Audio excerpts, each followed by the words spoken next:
मंडळी, बाई तुझा आशीर्वाद या मालिकेचा आजचा म्हणजे 7 मेचा भाग तुम्ही बघत आहात. मंडळी, आजचा भाग खूप छान आहे बरं का. कालचा एपिसोडचा रिव्ह्यू मला देता आला नाही. काल त्या आत्याने तमाशा केला आणि यांचं घराच्या डागडुजीचं काम थांबवलं. त्यामुळे नमी आनंदात असते. नमीनेच केलं असतं ना हे सगळं. नमी आज या सगळ्या पोरांसाठी शिरा घेऊन आली आहे बरं का, आणि सगळ्यांना आग्रह करत असते शिरा खाण्याचा. आता मात्र राजा तिची चांगली खबर घेतो. राजा म्हणतो, काय रे यशोदा, आपण घराची डागडुजी करणारे हे दुपारी ठरवलं. अरे यशोदा, आपण तर कोणाला सांगितलं पण नव्हतं. मग आत्याला हे कळलं कसं? राजाला माहित असतं की हा उद्योग नमीनेच केलाय. नमीला आता तो टॉन्ट मारतो, नाही हे आत्यापर्यंत कळलं कसं? लगेच आता ही नमी म्हणते, भिंतीला कान असतात बरं का राजा. राजा म्हणतो, आमच्या घराला सतत एक पाल चिकटलेली असते, हे पण खरं आहे. आता नमी चिडते आणि म्हणते, ए नीट बोल बर का राजा माझ्याशी. वहिनीशी कोणी असं बोलतं का? लगेच आता तो मधला भाऊ ओरडतो नमीवर आणि म्हणतो, ए गप्पे, तू आमची वहिनी होणार नाही. ही काळ्या दगडावरची पांढरी रेष आहे. काय असतं का तुझं सारखं सारखं इथं? यशाला आवडत नाही बरं का तो भाऊ नमीला ओरडतोय म्हणून. आता लगेच तो ओरडून म्हणतो, तुझं आणि यशादादाचं लग्न होणार असतं तर त्याच्यासाठी असे दारोदार ठिकाणं पाहत बसलो असतो का आम्ही? नमे, तू इथं येत जाऊ नको. तुला फुल अँड फायनल सांगतोय, तुझं आणि यशादाचं लग्न होणार नाहीये, हे तू लक्षात ठेव. नमीने आता तोंड बारीक केलेलं असतं बरं का, आणि यशाकडे बघून म्हणत असते, काय रे यशा, तू आता काहीच बोलणार नाहीये का यांना? यशा आता काहीच बोलत नाही. त्यामुळे नमी रडत रडत तिथून निघून जाते. यशाला फार वाईट वाटतं. यशा आता त्याच्या भावांवर ओरडतो, का रागवलात रे तिला? कशाला रडवलं त्या पोरीला? कळत नाही का? एकटी आहे ना ती, जी आपल्याशी हसून खेळून बोलत असते, आपल्याबद्दल चांगला विचार करते ना. त्यावर तो मधला भाऊ म्हणतो, अरे ती विचार करते म्हणूनच तिला स्पष्ट बोललो मी. कशाला तिला आशेला लावून ठेवतो यशा दादा? तू करणार आहेस का तिच्यासोबत लग्न? करणार आहेस का? चल ना, बोल ना आत्याशी ठिकाणाबद्दल. चल चल. यशा म्हणत असतो, अरे नाही रे बाबा, थांब जरा. त्यावरती त्याचा भाऊ म्हणतो, काय यशा दादा, अरे तुमच्या दोघांची वेगवेगळी लग्न झाली तर तुझा तिचा संबंध कशाला राहणार आहे? त्यापेक्षा हा संबंध आत्ताच सुटलेला काय वाईट आहे? कशाला तिला आशेला लावतो यशा दादा? अरे हे सगळं तू बोलायला पाहिजे होतंस तिच्याशी, पण तू मला बोलायला लावलं. राजाच्या लक्षात येतं बरं का, नमीला बोललंय म्हणून आता यशादादाला फार वाईट वाटलंय. त्यामुळे आता राजा यशाजवळ जात म्हणतो, काय अरे यशादादा, लय वाईट वाटलं रे तुला? अरे पाण्या तिला लई फडाफडा बोलला ना, आता ती येणार नाही ना आपल्याकडे, असं वाटतंय ना तुला यशादादा? अरे काय यशादादा, असं होत नसतं रे. अरे नमी आहे ती, नमी ती परत येणारच. असं म्हणून राजा यशाला थोडा दिलासा देतो आणि यशाच्या चेहऱ्यावर मग स्माईल येते. इकडे बघा प्रेक्षकांनो, आपल्या बिचाऱ्या हिरोईनचं काय चाललंय, अवनीचं. अवनी बिचारी अजूनही द्विधा मनस्थितीत आहे, कारण त्या बॉडी बिल्डर तिच्या होणाऱ्या नवऱ्याने तिला काल फार सुनवलं बरं का, आणि तिला टॉर्चर केलं असं म्हणायला हरकत नाहीये. तिने माफी मागावी म्हणून, पण अवनी पण पक्की आहे, तिने काही माफी मागितली नाही. पण आज आपला हिरो हिरोईनकडे जाणार आहे बरं का. अरे आजचा एपिसोड लई खास दाखवलाय त्यांनी, बघत राहा. इकडे अवनीचे बाबा तिच्या आईला म्हणत असतात, छान झालं बरं का, म्हणजे पोरगं चांगलंय, माझी निवड कधी चुकत नाही बघ. काल ना या अवनीच्या बाबाने फोन केला होता त्या विव्हानला, तेव्हा विव्हानने काही सांगितलं नाही बरं का, फक्त म्हटलं की खरेदी झाली नाही कारण अवनीचा मूड खराब आहे म्हणून मी तिला नेलं नाही. त्यामुळे आता अवनीच्या बाबांना वाटतं की मुलगा खूप चांगला आहे. बिचाऱ्यांचा गैरसमज आहे. ते म्हणत असतात अवनीच्या आईला, विवान काळजी घेतो ग आपल्या पोरीची, नशिबात छान नशीब काढलं पोरीने, चांगली नांदेल तिथे. मग ती आई म्हणते, हो हो खरंच, पण तुम्ही त्यांच्यासाठी ड्रायव्हर सांगणार होता ना? मग लगेच आता अवनीचे बाबा फोन लावतात ड्रायव्हरसाठी, आणि तो फोन इकडे तिकडे नाही तर आपल्या राजालाच लागतो बरं का मंडळी. बघत राहा पुढचा रिव्ह्यू. राजा इकडे स्वप्नामध्ये गुंगलेला असतो, अवनीचे स्वप्न बघत असतो बरं का. त्याला सारखी अवनी आठवत असते, आणि अचानक आता तो अवनीसारखी स्टाईल मारायला लागतो. अवनी म्हणते ना तिथे भर असतात, त्यांची काही चूक नाहीये, त्यांना माफी मागायला लावू नका, तुम्ही माफी मागा. तो अवनीची स्टाईल मारायला लागतो अचानक. हे बघून त्याचा लहाना भाऊ जरा अचंबितच होतो आणि राजाकडे बघतच राहतो. राजाला बघून तो त्याच्या जवळ जातो आणि म्हणतो, राजा दादा, अरे काय रे, काय करतोयस असं? राजा मनाशीच हसत असतो बरं का मंडळी. खूप छान दाखवला त्यांनी हा सीन, बघताना मजा आली. राजाचा भाऊ आता त्याची गंमत करतो आणि म्हणतो, कोणाचा विचार करतोय? राजा एकदम म्हणून जातो गर्लफ्रेंडचा. आता तो मोठ्याने ओरडणार, तेवढ्यात राजा त्याच्या भावाच्या तोंडात हात ठेवतो, गप्पे गप्पे, सांगू नको कोणाला. लगेच आता तो भाऊ म्हणतो, छोटा तू मला सांगितलं नाही गर्लफ्रेंड बद्दल? राजा हसत हसत लाजत लाजत म्हणतो, अरे माझी गर्लफ्रेंड नाही झाली ती अजून, पण आहे माझ्या आयुष्यात आलेली गर्ल आहे. त्यावर त्याचा भाऊ हसत म्हणतो, अरे या देशात अशी कितीतरी युथ आहे ज्यांच्या आयुष्यात आलेल्या गर्ल अजून त्यांच्या कधी झालेल्याच नाहीयेत. त्यावर राजा म्हणतो, अरे भावा, हा इशय वेगळा आहे रे. अरे तुला काय म्हणलो मी मगाशी, देवी आईने आपल्याला चांगलं सिग्नल दिलंय, अरे सगळं चांगलं होणार आहे रे. त्यावरती तो भाऊ म्हणतो, अरे कशाचं चांगलं होणार राजा दादा, आज किती राडा झाला पाहिला नाही का? राजा म्हणतो, ए धन्या, उगाचच तू आपलं पाण्यासारखा विचार करू नकोस हं. तुला माहिती नाहीये का? अरे आज भर रस्त्यात तिनं माझी बाजू घेतली रे. त्यावर तो छोटा भाऊ म्हणतो, कोण? कोणी? त्यावर तो राजा म्हणतो, अरे तीच ती गर्ल रे. अरे तिचा तो अरे तीच ती गर्ल रे. ती माझी फ्रेंड होणार आहे लवकरच. अरे तिचा तो ड्रायव्हर, तो माझ्या अंगावर आला रे. ती त्याला रागवली बरं का. मंडळी, इथे राजाचा गैरसमज झालाय बरं का. अवनीचा होणारा नवरा तिचा ड्रायव्हर आहे असं तो समजतोय. पण त्याचा गैरसमज आता लगेच दूर होणार आहे. राजा झालेला प्रकार त्याच्या भावाला सांगतो आणि मग म्हणतो, अरे धन्या, मला लई भारी वाटलं रे. त्या पोरीनं माझी बाजू घेतली. म्हणजे अशीच पोरगी आपल्या घराला सांभाळणारी मिळाली तर. तेवढ्यात आता राजाचा फोन खणाणतो. राजाला आलाय त्याच्या मालकाचा फोन. राजा विचार करतो, मामाचा कशाला फोन आला? हॅलो मामा, बोला, पटपट बोला, मला वेळ नाहीये. त्यावर तिकडनं त्याचा जो मालक आहे त्याला तो मामा म्हणतो बरं का प्रेक्षकांनो. राजाला आता काम आलंय. तो मामा म्हणतो, राजा, अरे कधीतरी पहिल्या बेलमध्ये माझा फोन उचलत जा. राजा म्हणतो, काय मामा टाइमपास लावलाय, बोला की लवकर. त्यावर ते मामा म्हणतात, अरे बाबा, नाशकात एकाला ड्रायव्हर पाहिजे म्हणून तुला फोन केला. त्यावर राजा म्हणतो, मला न विचारता सांगून पण टाकलं का तुम्ही त्यांना? त्यावर मामा म्हणतो, अरे बाबा, तुला 4 पैसे जास्ती मिळतील म्हणून हो म्हणलो मी. त्यावर राजा म्हणतो, नाही नाही, चालेल चालेल, मला चालेल, काही हरकत नाही, मी जायला तयार आहे. तेवढ्यात राजाला फोन आलाय बरं का अवनीच्या बाबांचा. मग लगेच तो मामा म्हणतो, अरे त्यांचाच फोन तुला येणार आहे बरं का. राजाला फोन आला. राजा म्हणतो, हो हो, आलाय बघा फोन. तो मामा म्हणतो, उचल उचल, त्यांचाच फोन असेल. मग मामाचा फोन कट करून त्या राजाने अवनीचा फोन उचललाय आणि म्हणतो, हॅलो, राजा स्पीकिंग. त्यावर अवनीचे बाबा म्हणतात, हॅलो, मी चंद्रकांत देशमाने बोलतोय. त्यावर राजा म्हणतो, हा बोला बोला, तुम्हाला नाशकात ड्रायव्हर हवा होता ना? त्यावरती ते अवनीचे बाबा म्हणतात, हो हो, मला नाशकात ड्रायव्हर पाहिजे. म्हणजे मला नुसता ड्रायव्हर नकोय, पण गाडीमध्ये असलेल्या माणसांची सुरक्षितेची काळजी घेणारा माणूस पाहिजे. राजा म्हणतो, विषय का साहेब? अहो, मी नक्की काळजी घेणार. मग तिकडनं अवनीचे बाबा म्हणतात, निर्व्यसनी हवाय. त्यावरती राजा म्हणतो, अहो, सुपारीच्या खांडाचं पण व्यसन नाही मला, टेन्शन घेऊ नका. मग लगेच अवनीचे बाबा म्हणतात, तुला पत्ता पाठवतो, वेळेवर जा. मग लगेच राजा म्हणतो, अहो साहेब ते. त्यावर अवनीचे बाबा म्हणतात, अरे तुला जास्ती पैसे देईल मी, काळजी करू नको, पण काही चूक झाली तर पैसे काढून घेईल बरं का, लक्षात ठेव. राजा म्हणतो, नाही नाही साहेब, काही काळजी करू नका, मी पोहोचतो दिलेल्या पत्त्यावर. असं म्हणून राजा फोन ठेवतो. आता ते अवनीचे बाबा विचार करतात, आजकालचे ड्रायव्हर फारच आगाऊ आहेत. असं ते मनाशीच बोलतात. इकडे राजा खुश झालाय. तो त्याच्या छोट्या भावाला सांगतो, धन्याला, अरे उद्या नाशकात ऑर्डर आली आहे बरं का, नाशकात जायचंय मला. मग त्यावरती हा धन्या म्हणतो, अरे राजा दादा, उद्या तर पोरीकडचे येणार आहे यशा दादाला बघायला. लगेच राजा म्हणतो, अरे बापरे, उद्याच? त्यावरती धन्या म्हणतो, अरे तो मध्यस्थी म्हणाला की तुमचं काम थांबलंय, मग कशाला वेळ लावता, करून टाका एकदा कार्यक्रम. त्यावर राजा म्हणतो, अरे पण उद्याच? त्यावर धन्या म्हणतो, तू जा तुझ्या कामाला नाशकात, आम्ही आहो ना सगळेजण इथे यशा दादासाठी. पण राजा म्हणतो, नाही रे नाही, मी गेलो तर हे आत्या आणि काका काही घोळ घालतील रे. मग आता राजाला जरा टेन्शन आलेलं असतं. राजा विचार करतो, देवी आई, लक्ष असू दे ग बाई आमच्यावर. इकडे या राजाच्या वडिलांनी, म्हणजे या सगळ्या भावंडाच्या वडिलांनी या आत्याचा चांगला बंदोबस्त लावला बरं का. ती आत्या गाढ झोपेत असते तेव्हा हे धोंड्यांना त्यांच्या घरी जातात आणि त्यांच्या तोंडावरनं उदबत्ती ओवाळत असतात. आता मात्र ती आत्या घाबरते आणि हळूच तिच्या त्या दुसऱ्या भावाला उठवते. दत्ता, अरे उठ ना, अरे हा कशाला आला बघ ना.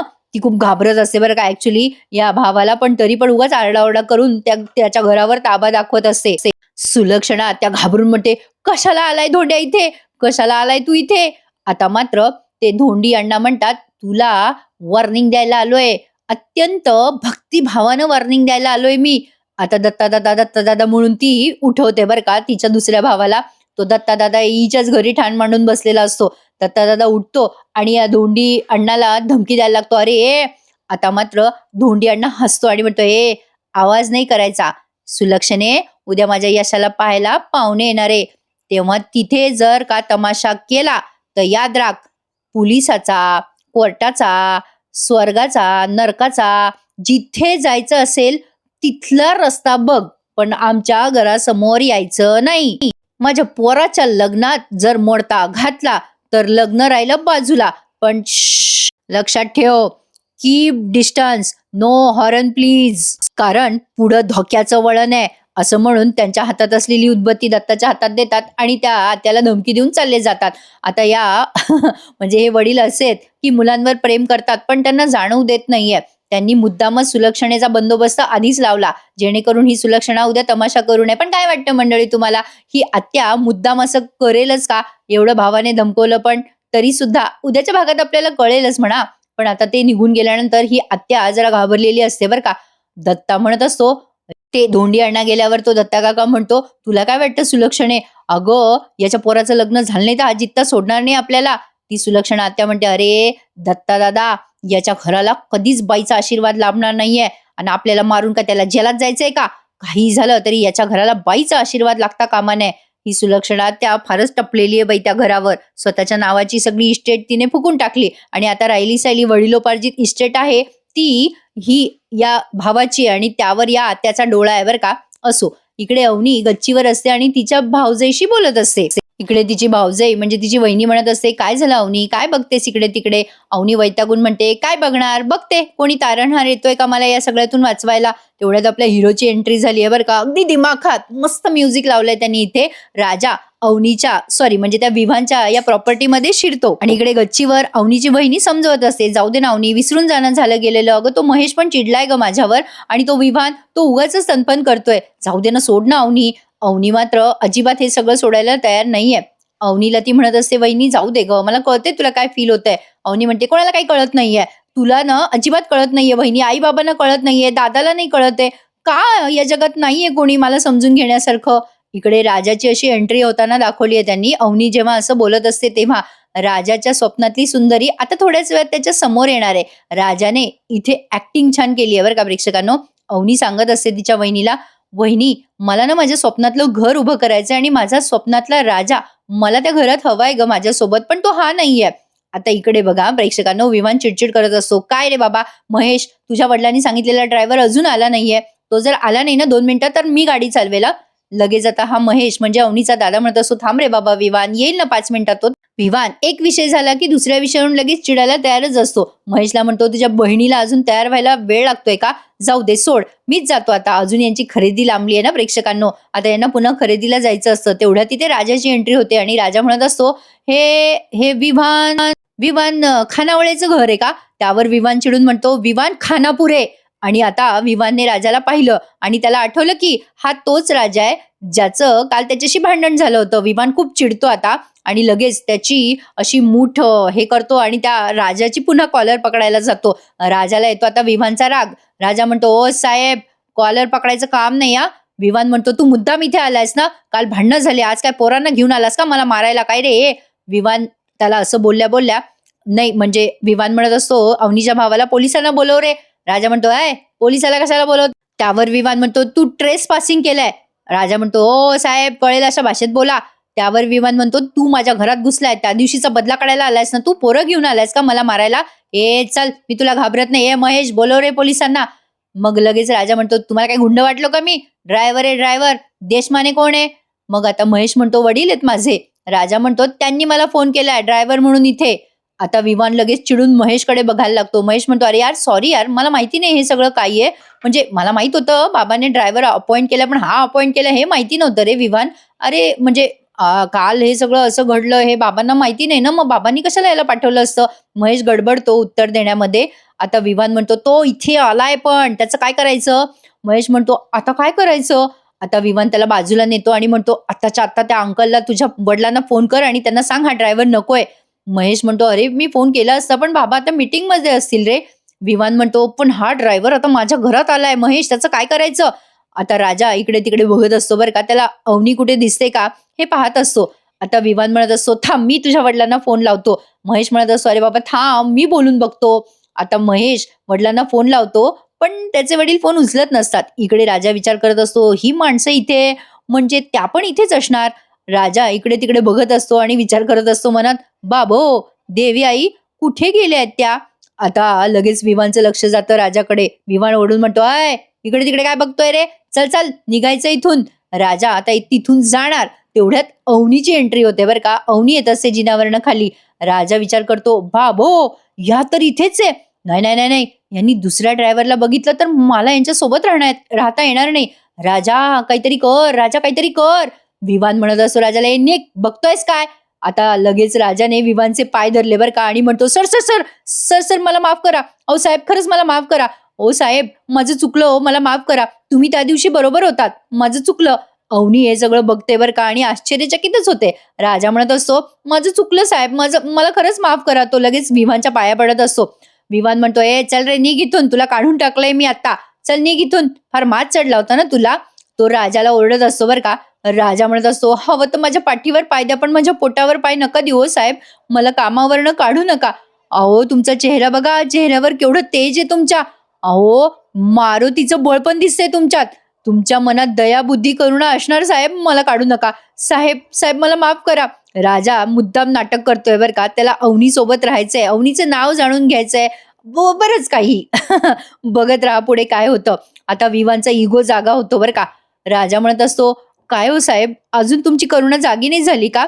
विवान म्हणतो, "ए मला समजलं असं बोल." राजा म्हणतो, "अहो मला कामावरून काढू नका साहेब." विवान म्हणतो, "आता कसा बोलला? चल चल तिकडे उभे राहा आणि मी विचारेल तेवढ्याच प्रश्नांची मला उत्तरं दे." राजा म्हणत असतो, "साहेब काही म्हणा, पण मला कामावरनं काढू नका." विवान आता राजाला लांब उभं राहायला सांगतो आणि म्हणतो, "त्या दिवशी नो एंट्री मधनं गाडी कोणी घातली होती?" राजा लगेच कबूल करतो, "मी मी मी मीच घातली होती." विवान म्हणतो, "सॉरी कोणी म्हणायला पाहिजे होतं, तू का मी?" त्यावरती राजा विवानला म्हणतो, साहेब आता थोडंसं त्याला अवनीचं ते दृश्य आठवतं बरं का प्रेक्षकांनो. काही सेकंद राजा थांबतो विवानला उत्तर देण्यासाठी, पण तरी सुद्धा त्याला ही नोकरी हवी आहे, म्हणजे हे ड्रायव्हिंगचं काम त्याला हवंय अवनीमुळे. त्यामुळे तो पटकन कबूल करतो, मी चुकलो होतो साहेब त्या दिवशी, सगळी चुकी माझीच होती, माफ करा साहेब. आणि यांच्या वतीने पण मीच तुम्हाला माफी मागतो, पण माझा हा जॉब काढू नका साहेब. अवनीकडनं पण हा माफी मागायला लागतो बरं का. विवान म्हणत असतो, "चल जा गाडी साफ कर चा." लगेच आता राजा म्हणतो, "पण साहेब तुम्ही मला काढणार नाही ना?" विवान म्हणतो, "अरे गाडी साफ कर जा." लगेच राजा म्हणतो, "थँक साहेब, थँक सो मच. आहे जॉबवर आहे मी." असं म्हणून राजा आनंदात बाहेर जातोय बरं का गाडी साफ करायला. आता मात्र अवनी निघून जात असते तिथून. तेव्हा विवान लगेच म्हणतो अवनीला, "या सायलेन्स मध्येच मला तुमचं सॉरी ऐकू आलंय बरं का." त्याला आपला अवनीवर त्याचा इगो सॅटिस्फाईड करायचा असतो, बस दुसरं काही नाही. आजचा हा भाग इथे संपला बरं का मंडळी. डिटेलमध्ये रिव्ह्यू मिळालाय तुम्हाला. प्लीज आपल्या या रिव्ह्यूला लाईक करायला विसरू नका. काय होतं प्रेक्षकांनो, लग्नानंतरचे एपिसोड खूप मोठे आहेत आणि टीटीएमचे पण एपिसोड मोठे आहेत. बोलता बोलता एखाद्या दिवशी जरा डोकं दुखायला लागतं. माझं स्क्रीन खूप शेअर होते ना, त्यामुळे कालचा रिव्ह्यू देऊ शकले नाही. काल ऑलरेडी मला 11 वाजले होते लग्नानंतर द्यायला आणि आजचा तर लग्नानंतरचा रिव्ह्यू आलाच नाहीये. तर ओके, आजचा हा भाग इथेच संपलाय. आता उद्याच्या भागात आपण बघतोय अवनी आणि विवानमध्ये जरा भांडणं मोठ्याने होतात. राजा तिथे येऊन बघत असतो अवनीकडे. हे विवानच्या लक्षात येतं. विवान त्याला राजा बाहेर गेल्यानंतर विवान आणि अवनीमध्ये चांगली स्तुतुमेमे होती आणि अवनी तिथे असलेली एक कुंडी जोरात बाहेर फेकते आणि त्यातलं फूल या राजाच्या हातावर येऊन पडतं. काय वाटतं प्रेक्षकांनो, अवनीला या संकटातनं राजा वाचवेल का? ऑफकोर्स वाचवेल, पण आता त्यासाठी आपल्याला येणारे भाग एन्जॉय करावे लागतील. मंडळी ही नवीन मालिका, या नवीन मालिकेची कथा, या मालिकेतले सगळे पात्र तुम्हाला कसे वाटतात मला कमेंटमध्ये नक्की कळवा. चला तर मग उद्या भेटूयात उद्याच्या नवीन भागाच्या रिव्ह्यूसाठी. तोपर्यंत काळजी घ्या स्वतःची आणि चॅनलला सबस्क्राईब करायला विसरू नका मंडळी. Take care. धन्यवाद.